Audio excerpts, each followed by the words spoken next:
Hello everyone, welcome to the very first Cabal 2 Character Spotlight series. This spotlight will feature the cloth wearers of Cabal 2, the Wizard and the Priest. Let's start with the Wizard. The Wizard is a ranged, high damage dealing class that converts force into raw, destructive power. While they do wear light armor, the damage that a wizard brings into a fight is no laughing matter. Here, outfitted in late game Beast 5 armor is our wizard, primed and ready to go. Set up your abilities in your hotbar how you like them, and keep in mind that learning what each individual ability can do in sequence with others will get you into the top tier of damage dealers in Cabal 2. You'll read which abilities are buff skills, Pyronomicon for wizards, which increases fire damage, which are damage abilities, and which are defensive abilities. Clicking on consecutive will show you all of your possible chains that you can execute with proper timing. Also keep in mind that Power of Change is your battle mode ability, so keep track of that as well. Once you've figured out where to place your abilities, it's time to attack. The wizard is most effective at long range, and if played correctly will annihilate most standard mobs with a single rotation. But you have to choose which abilities go in the right order against different mobs.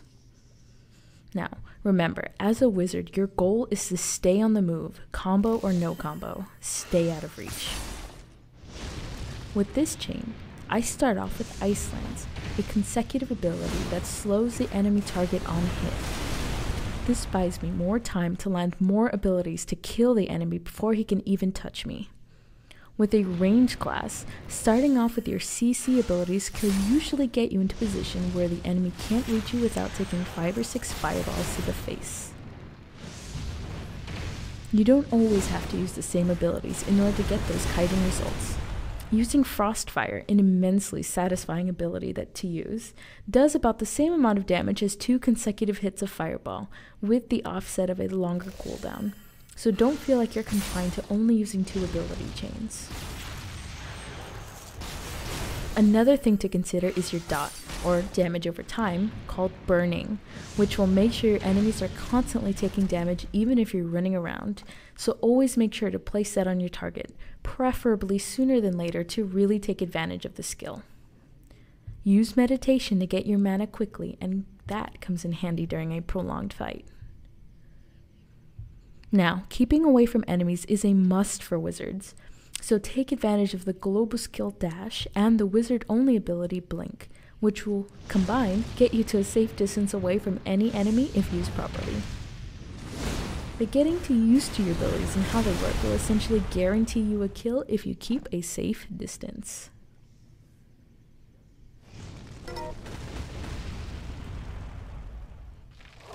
But of course, wizards are the king of AoE, and taking out 2 mobs or more, as long as they're not boss mobs, can be done with little risk to your character.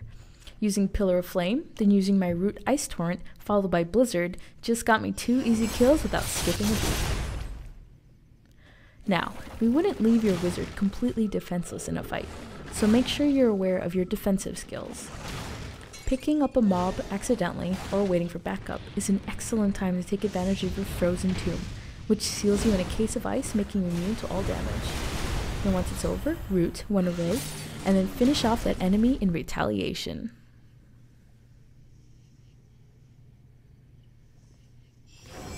You also have a Mana Shield, which reduces your damage taken for a period of time, and can be used if you can afford to take a little damage but can't really run away.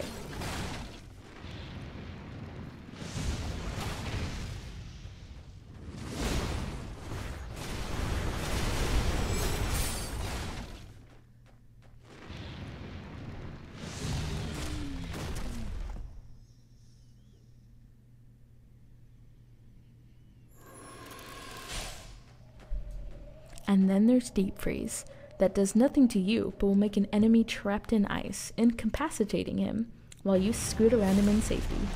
Know that any damage to the target you do will break the hold on them. The Wizard Battle Mode, Power of Change, really shows off the raw power a wizard possesses. Their main consecutive is a brutal ice attack that sends their enemies to their doom.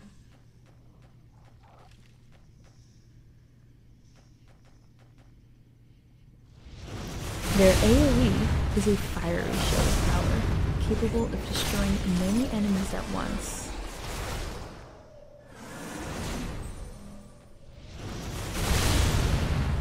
And their CC and self-heal buttons keep the wizard safe from harm.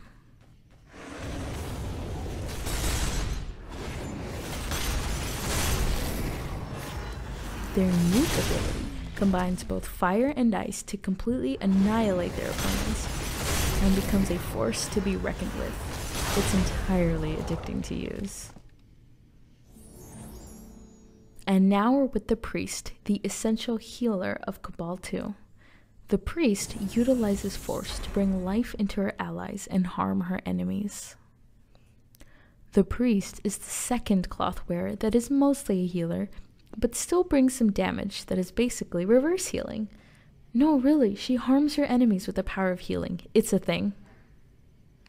Her bar could look a little chaotic, but of course, knowing which abilities are which keeps it from being overwhelming. Her main consecutive attacks are listed, so you can see that she does deal enough damage to protect herself, especially in soloing.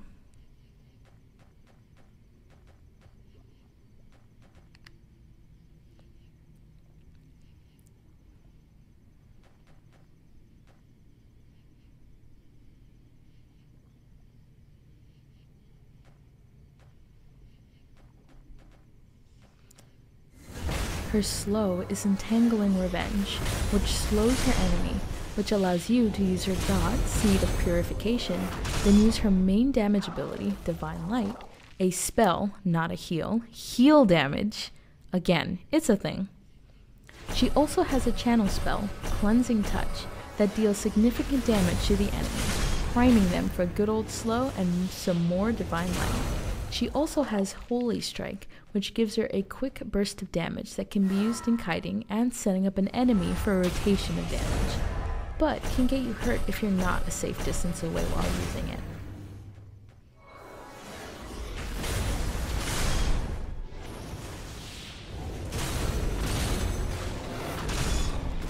Then heal yourself up and start getting used to your other healing abilities. The Priest is, as you guessed, a healing class. She can effectively use her abilities to keep herself, while soloing, or her allies alive efficiently. You can tackle 2 mobs at once, but obviously they'll hurt, so start using those heals. Her main heals are Swift Mend, Healing Light, and Light of Revival. Heal cleanses her allies of enemy debuffs and heals slightly if a debuff is successfully removed. She is an effective solo leveler while balancing her abilities correctly, but helping out her fellow players is always encouraged.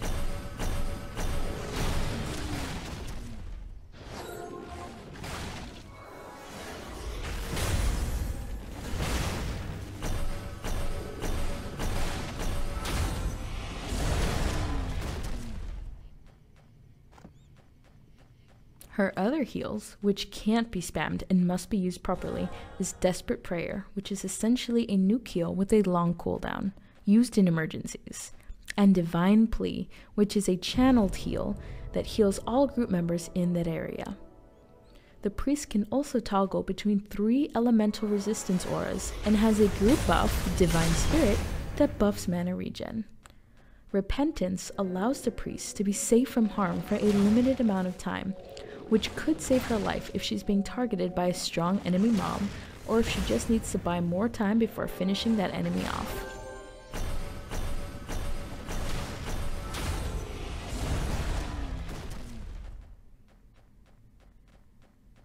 Her heals are most effective in a party, where she can keep her group members up if they take damage, along with dealing damage to the enemy.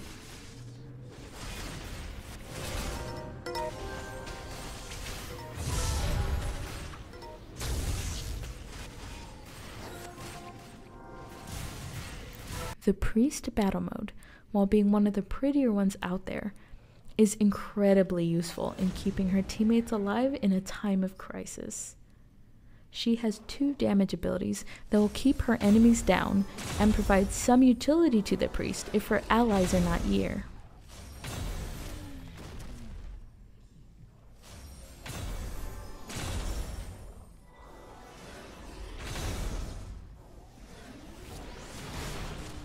But of course, her true power lies in her healing. She has 2 strong heals, a shield, and a debuff that makes her a must-need in any party situation, whether it be PvE or PvP.